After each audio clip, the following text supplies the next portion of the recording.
പാഠം 15. കാലത്തിന്റെ മാറ്റങ്ങൾ. പണ്ട് ഒരു വാഹനം പോലും ഇല്ലായിരുന്നു. ഏവരും കാൽനടയാത്രക്കാരായിരുന്നു. ഇന്ന് നമുക്ക് അങ്ങനെയൊരു കാലത്തെപ്പറ്റി ചിന്തിക്കാനാകുമോ? ഇന്ന് റോഡിലിറങ്ങിയാൽ എന്തെല്ലാം തരം വാഹനങ്ങളാണ് കാണാൻ കഴിയുക?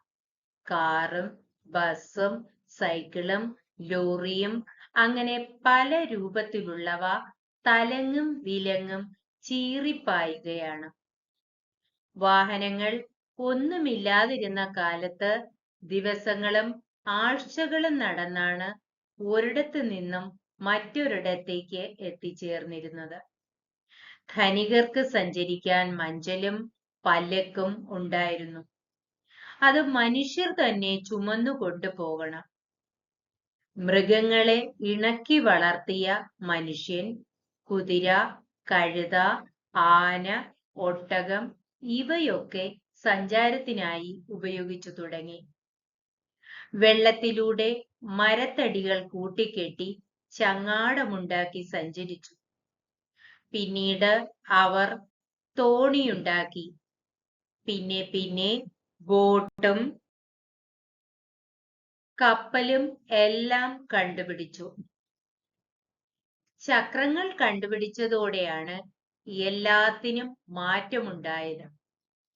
മൃഗങ്ങളെ വണ്ടിയിൽ കെട്ടി ദൂരത്തേക്ക് മനുഷ്യൻ സഞ്ചരിച്ചു.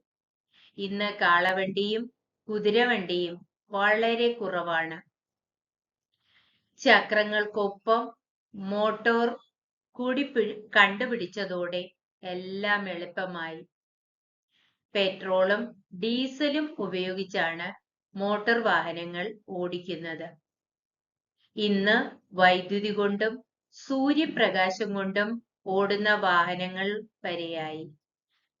കപ്പലും തീവണ്ടിയും വിമാനവുമെല്ലാം വളരെയധികം പേർക്ക് ദൂരയാത്രയ്ക്ക് സൗകര്യമൊരുക്കുന്നു.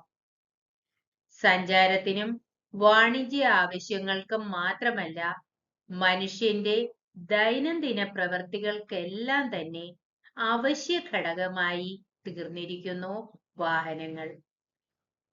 കാലത്തിന്റെ മാറ്റങ്ങൾ മനുഷ്യനെ പുരോഗമനത്തിലേക്ക് എത്തിക്കുന്നു.